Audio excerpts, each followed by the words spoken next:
Hey troops, GeneralJSmith here with another video. Today I am doing it on my second episode, Número 2, of my segment series where I am making my first ever MOC. Now, in my previous episode, which you'll be seeing somewhere down in that description, I talked about paper planning basically, which was what it is. You just map out the base plates and simply put down the sets and bases and just whatever's going to be the larger part of the MOC. Nothing too in detail, nothing about like where the figures are going to go or whatever, because you don't have to worry about that until you actually properly, start nearing the end of the MOC. But right now we're very early on, so we're just going to start with the larger things, deciding where it's all going to go, how it's all going to fit in before we actually start to go into the detail. Today is basically a physical version of that, as it is physical planning. Now, to point out, this is not prototyping. This is not in the way that like you get some pieces together and say, they made it cool, but if I add this piece, then all that. No, this is not that. That is for when you don't, you've got an idea of what you want to have, but you don't really know how you're going to make it. Don't really know how it's going to look. This physical planning is for when really you know what you want. And this is simply mapping out what is going to go. I mean, obviously the sets and stuff like that can be moved, because that's one of the great things about sets, the fact they're not set in place. But the base and cliffs, or whatever you may have, they are obviously not going to move. So, you might as well just map them out, really. Now, if as I said before, if you do have cliffs and, I don't know, perhaps massive trees, then you may want to also do the same thing which I've done here. You can sort of see a bit of an outline around where I've done it. But, yeah, so until then, great. Now you notice, actually in the last week or so, I've got 4 pick-a-brick cups. My first ever, this is the first time I've ever bought bricks separately. But until this point, I've never ever bought bricks separately, if not from Bricklink or from the Lego store online or Pick-a-Brick. By the way, I want to point out, if you want to buy bricks, go to your Lego store. Do not buy them online. Oh boy, do not go to Lego store online. And even Bricklink, generally it's even a bit cheaper if you pack it correctly into each cup, and if you really try to squeeze it in there, it does take some time, so, I don't know, maybe you can get, say, a shop assistant to help you or whatever. A shop assistant helped me, but trust me, it is worth it, because I have squeezed in there roughly, because each one of the cups is worth £12, so on average, I've got about 7p for a 2x4 brick. On Bricklink, the cheapest I found, in quantity that is, which is what you want to get obviously, it was 12p a brick, and on Lego.com it was 19p for a 2x4.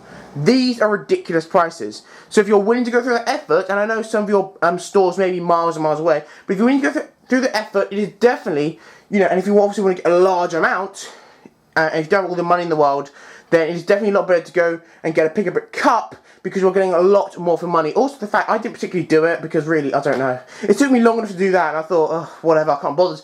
But you can also fill in the cracks that the 2x4s obviously can't fit in. But that, just me being me, I forgot to do that, and whatever. I knew how and everything, I just sort of, yeah. But anyway, so, I suppose let's get on. We are going to just, as I said before, you don't need the bricks though. I should probably point that out. You don't need, for this segment, you don't need the bricks. The next segment, you will need to actually have some bricks. This one you don't.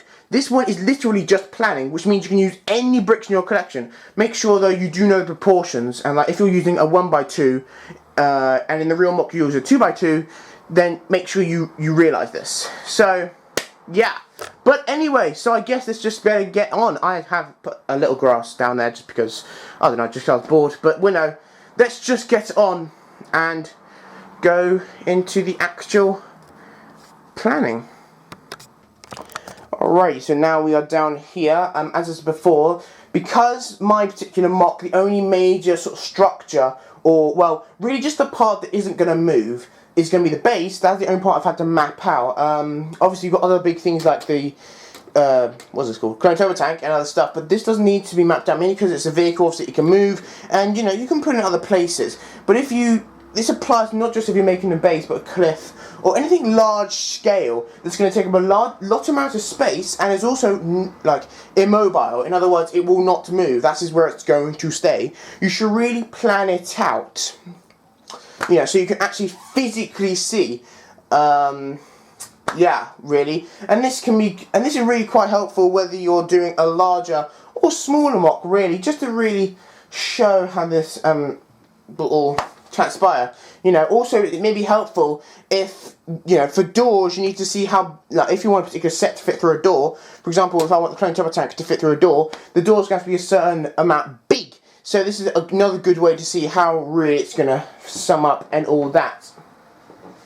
Now we're going to go into the sets and stuff earlier. By the way, for this particular segment, we don't need any sets at all, actually. I just put them in there for the sake of, you know. I suppose if you want to, like, make the base so it can fit certain sets, for example, if you want to make it so it can fit the clone turbo tank, you will need to measure the clone turbo tank. It is 22 studs across and I believe 20 or 21 studs high, including this cannon at the top. So obviously you have to make your base proportionally. However, for the actual planning out of the base, you do not need any pieces or sets, technically. You need pieces, but you don't need the exact pieces you're going to use. In fact, you can see down here, these are all different colours and just literally random bricks I found in my collection. And it goes all around the proportions of the base. See? Hold on, if I move my clone turbo tank here. See? You can see the door. The wall is like this. It goes right up to the edge of the grey. The grey base plate, obviously, is where the base will be. But the door isn't obviously going to be part of the wall. So what I did was move it back 2 studs. So the door will obviously slide. That door. The door, by the way, goes up to that light bluish grey. The dark bluish grey is all wall. So the door, I've put 2 studs back so I will know it slides within that wall. Obviously along the edge is the same. However, because I'm going to be using all 2x4s and not 1x4s, like in the actual thing, you can see there, I'm using 2x4s, I have to make sure to know that the walls will all be 2 thick, not 1 thick. You see, I made each of these things only comes out 1. Does not come out anymore. That was quite silly of me. However, what I've done now is at the edge I made sure I put this extra thing there so that I know that the rest of this wall will actually be 2 thick. You don't have to actually make the entire thing 2 thick, just make sure you remember the entire thing will be 2 thick for the actual wall. So if you want to, perhaps, obviously the door will go back inside that space. This, like, stub will not actually be here, you know, so, just, yeah, really. Not sure that made sense, but I hope you understood me in saying that make sure that the wall, you've planned it accordingly. You can use whatever bricks you wish, whatever bricks you have in your collection, but make sure you are aware of the proportions. And it simply goes round, goes behind the bricks, and it simply goes around the entire base. For example, here, I put actually because it's only 1 by something, I put it 1 further out because I know that the bricks will be 2 out, so that is actually the outer rim of the wall. So there you go. But that is more or less it to physical planning, really. As I said before, this will go the same for cliffs, and also with physical planning you don't have to worry about anything on higher levels. Like, for example, if your MOC is going to have 2 levels to the base or whatever, you don't need to worry about that. For example, I'm going to have a command center on the roof, but I don't even worry about that for now. It just needs to, yeah, really. Now I've just started planning out what sort of droids and clones were going in there. You can just sort of start mapping out grass and all sorts, you know. If you're not entirely sure about how much grass you want, say, let's just, you know, randomly say you're not entirely sure. You can do sort of calculations, but you're not sure how it's going to look because you've never had grass before like me, and you want to see, how much grass do I want to fill the entire space? You know, to a general density. I mean, obviously, you know, depending on how dense you want it, the more dense, obviously, the more you'll need. So what I did, simply, I filled a pick-a-brick cup with it, just to the brim, just, you know, randomly. I didn't plan it or anything, don't worry, you don't have to do it quite that bad, but with 2x4 bricks, it is definitely the best thing to do is to plan it out and truly try to get as much in there as you can. But with grass and these little pieces, you don't worry, just chuck them in. What you can do, get a whole bucket of them, fill the entire thing with the grass, you know, as dense as you want it, you know. and see how much it takes up. If obviously it takes up a fifth, then you're probably going to need 5 times that thing. Or, you know, just how many you want. If you think, oh, that's a bit dense, maybe, you know, spread it out. And this is one of the things. One of the problems, though, it is quite tedious. Who knows how long it took me to do that? Probably like an hour and a half or whatever, just to do this. Well, maybe not. Well, it did take me like an hour and a half. However, I wasn't really concentrating that much. I was sort of watching my TV at the same time. But nonetheless, it can get quite... Yeah. Again, this is all just sort of general planning of where stuff might go and whatever. By the way, on this side there are also some doors. That is the main door basically, because what this basically is this base is just, it was just, you know, rectangle. It covered like grey base plates, 2 grey base plates, but then I added a little bit extra because I wanted to have a bit of customization. But I told that in my first segment. But this door is going to be open, like just one big sort of wall, if you will, which is going to be open to the side. Simply slide across that wall. This, and that's obviously for the vehicles, because, you know, the vehicles can't fit through that door. This door is for the troopers. The reason that wall is so big, and thus this door is so small, is because I need it for the HTE in there. And the HTE is 36 studs across. And as you see there, that wall is 36 studs across. Maybe you're asking, what's the point of this sort of extra grey bit, rather than just, you know, having the wall, if you know what I mean, of, like, this section. What is the point of that extra sort of grey L shape, if you will? That is mathematics. Whatever. Basically, I knew I was going to use all 2x4s. So what's best? It's best to have... Oops, sorry. It's best to have calculations that are like your walls and doors should, you know, it's best to have them if they're divisible by 4, or roughly. For example, if I had not had that grey section there, then that door will be 38 studs across, which means that wall would have to be 38 studs across, and this will just, it'll be very hectic, basically. Or, I suppose I could have it 37 by 37, but then again, 37 is an odd number, and I would just run into a lot of problems if I try to make a door and a wall odd numbers, you know, buying bricks and stuff. So it is just a lot easier to get, you know, get things divisible by 4. I know it may make other things a little bit smaller, but it's just going to be a lot easier long term in buying bricks and just everything you do about it. But yeah, sets wise, in case you're interested, I'm going to be getting another one of those AATs and another one of those droid carriers. They will go on that side. And obviously this entire thing will be covered with grass and trees and troopers. Oh, but yeah.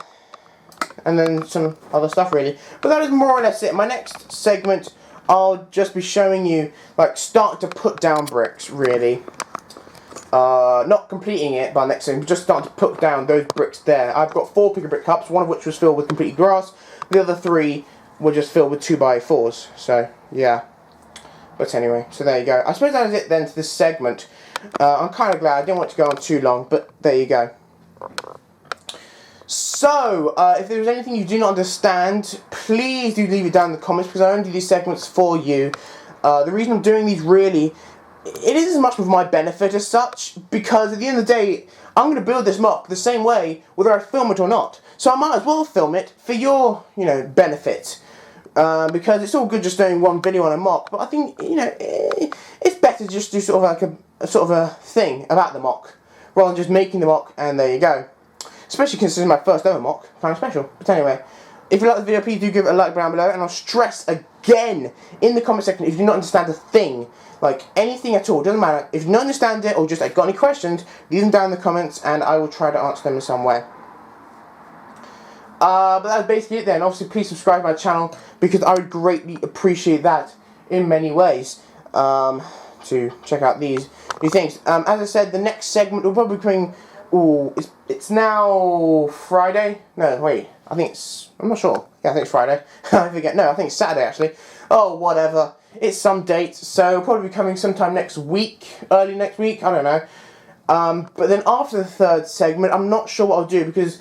Then the fourth segment will be when I'm very nearly finished, and I'm only to do that, I'll need a lot more money to buy a lot more pieces. I'm not really going to get that sort of money anytime soon. So the third segment might be the last segment for some time. But anyway, so yeah, don't worry, I'll put other videos in the meantime. Please check out all my other videos, by the way, as well. And all that stuff. Thank you so much for watching this segment. I hope you very much enjoyed it. I hope you found it informative. And I hope to see you again very soon. Just showing you there. I just, you know, just to add on, that just rams home the point. It doesn't matter what bricks you use for just the prototyping. What is this? Planning. Because obviously all these bricks will be taken up and just, yeah. So, there you go. Thank you for watching. I hope you have a great day. Again, if there was anything you don't understand, please leave it down below. And I will see you in my next video. Thank you so much for watching. Stay awesome. Bye, troops.